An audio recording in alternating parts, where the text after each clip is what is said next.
Bonjour tout le monde, bienvenue dans cette nouvelle vidéo du C'est logique que lisez-vous. Vous l'avez échappé belle parce que j'avais complètement oublié de tourner ma vidéo. Pourtant hier, voilà, j'ai fait le live Tweetcam, j'en ai parlé plein de fois et j'ai complètement oublié aujourd'hui. Heureusement, je suis allé peu sur YouTube. J'ai visionné presque 1 heure de vidéo donc, sur vos chaînes à vous. Et c'est là que ça fait tilt. Je fais mais ça on est lundi. J'avais pas du tout réalisé. Donc j'ai eu une bonne semaine de lecture, je suis assez content de moi. Et on va commencer ça tout de suite. Bon, revoilà sur les lunettes, j'avais oublié de les enlever, j'ai eu la flemme de refaire le début. Donc qu'est-ce que j'ai lu cette semaine? Donc j'avais commencé la semaine avec Fedelines, tome 3. Je crois qu'il paraît qu'on dit Fedelines, je crois. L'auteur avait dit. Donc le 3e tome, avec une super couverture. Donc de quoi ça parle là? 3e tome, c'est difficile à dire, mais vu que l'histoire n'avance pas énormément dedans. C'est l'histoire de Kyle qui est rentré chez lui. Voilà, il s'est passé quelque chose dans les 2 premiers tomes. Il est rentré chez lui. Sa mère a disparu. Une personne assez importante lui a demandé de l'aide parce qu'il va mourir. Et Kyle va préparer un long voyage. Voilà. Ce tome, c'est comme le premier, c'est la préparation à quelque chose. Du coup, je l'ai beaucoup plus aimé que le second tome. Le premier, je l'avais beaucoup aimé. C'était presque un coup de cœur, je crois. Le second, c'était une déception. Et le 3e renoue avec le premier. On retrouve ce que j'avais aimé dans le premier. Donc voilà, j'ai vraiment beaucoup aimé. C'est toujours aussi beau, toujours aussi bien écrit. Les personnages sont fait super. Dans le premier, ils avaient été bien. Dans le second, ils m'avaient déçu.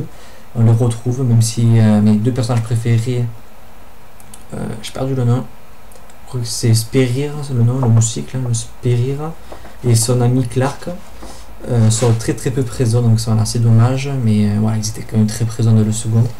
Donc oui, voilà, j'ai beaucoup aimé et j'ai hâte de lire le 4e maintenant. J'aimerais le lire cet été, comme ça finit de saga. Et j'aurais passé quand même de bons moments, même si le second m'a déçu. Le premier et le 3e m'ont beaucoup plu. À voir avec le 4e maintenant, et puis il a l'air de ressembler beaucoup au second, donc j'espère qu'il n'y aura pas les mêmes erreurs que dans le second.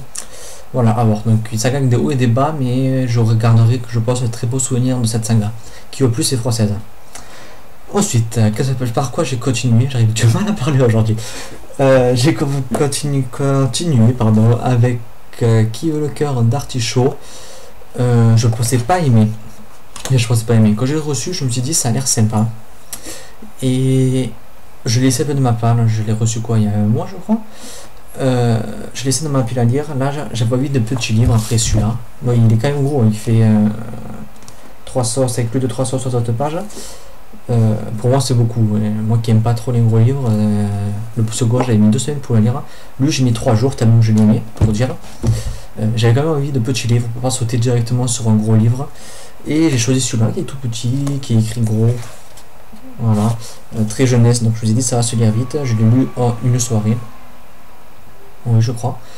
Et franchement, j'ai beaucoup aimé. Je m'attendais pas à ça. C'est une histoire vraiment sympathique, à réserver pour les collégiens plutôt. C'est eux qui sont vraiment la cible de l'histoire, du roman. L'histoire, c'est un jeune de 5e, c'est une classe de 5e, un jeune qui se fait appeler Artichaut parce qu'il envoie des lettres aux filles pour dire qu'il les aime. Il change de proie, si on peut dire entre guillemets. Chaque 2-3 mois, il change d'amoureuse. À chaque fois, il va écrire une lettre en vers, en calligraphe, etc. Il va expliquer ce que c'est. Donc, en même temps, ça explique les différentes variantes de poèmes qui peuvent exister, etc. Donc, pour les collégiens, c'est super. Je vous cherche, mais je ne les trouve pas. Il fait des poèmes. Voilà, là, il y a un poème. Ou là, c'est de la... Est-ce qu'il dit le nom? Je sais même plus, moi, déjà. Voilà, il dit le nom des poèmes, si ça commence à chaque up, si les premières lettres des vers, je vais arriver à parler. Si la première lettre forme mot, voilà, c'est un nom, je sais plus lequel, j'ai déjà oublié, mais c'est pas grave. Voilà, c'est pile poil dans le programme des collégiens, voilà, poème en calligraphie. Et voilà, ça explique comment on fait, etc. Donc c'est vraiment super pour les collégiens. J'ai trouvé ça une super idée. Je pensais pas y trouver ça dedans.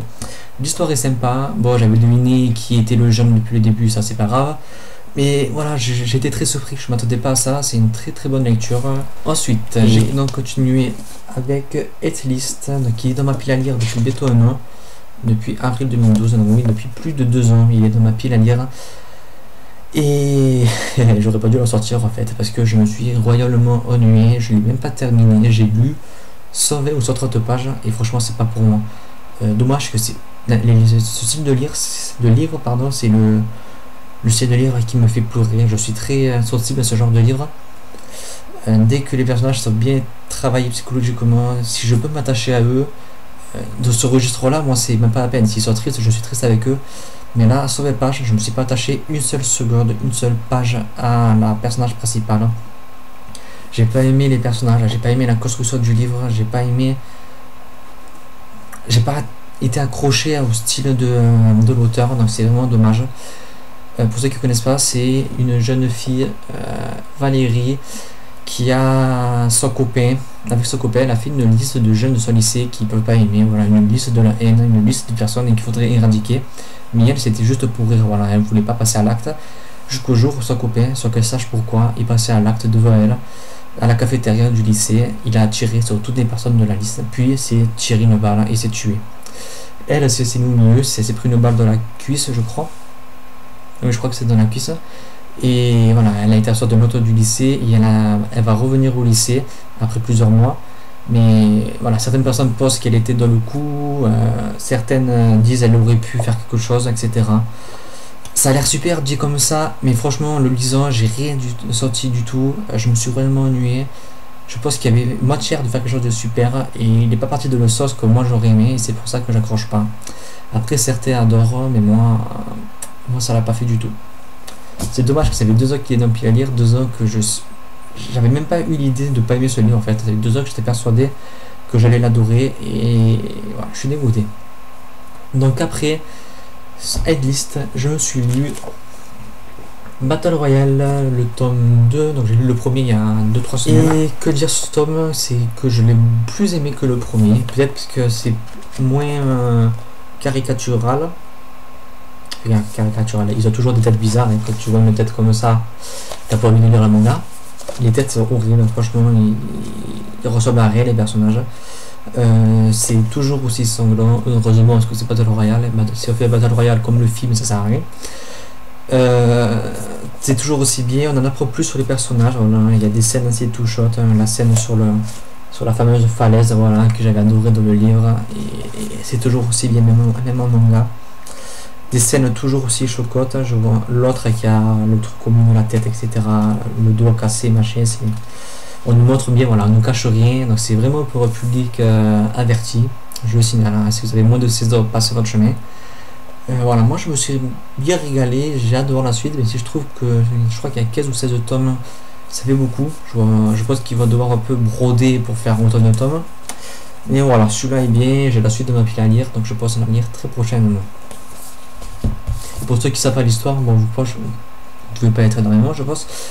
Des jeunes de 3e, une classe qui s'est retrouvée enfermée, qui se sont retrouvés sur une île. Et le seul but du jeu, c'est de s'entretuer. Il ne doit rester que seul survivant. Et c'est le gouvernement en plus qui fait ça pour avoir un peu des espèces de statistiques, pour savoir comment il faut pour survivre et surtout pour mener en terreur la population.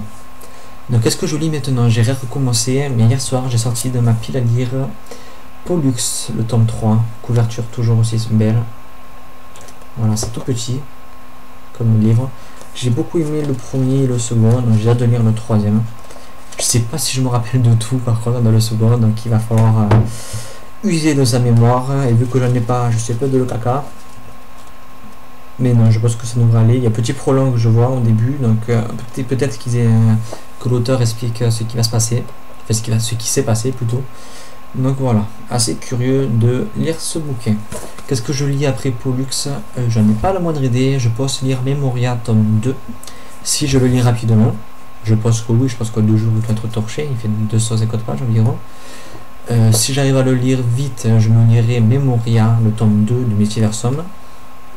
Et si je le lis pas vite, eh bien j'en ai aucune idée parce que faut que je réserve le 21 mai pour lire Beauté, donc le tome 3 de la Poison et Charme. Et sinon je prends de petits livres dans pile à lire en attendant pour combler le trou de lecture entre celui-là et le 21 mai. Donc voilà, c'est tout pour cette vidéo. J'espère que vous a plu. Si vous avez des avis, quelque chose, n'hésitez pas. Et nous on se retrouve très très très prochainement pour de prochaines vidéos. Bye.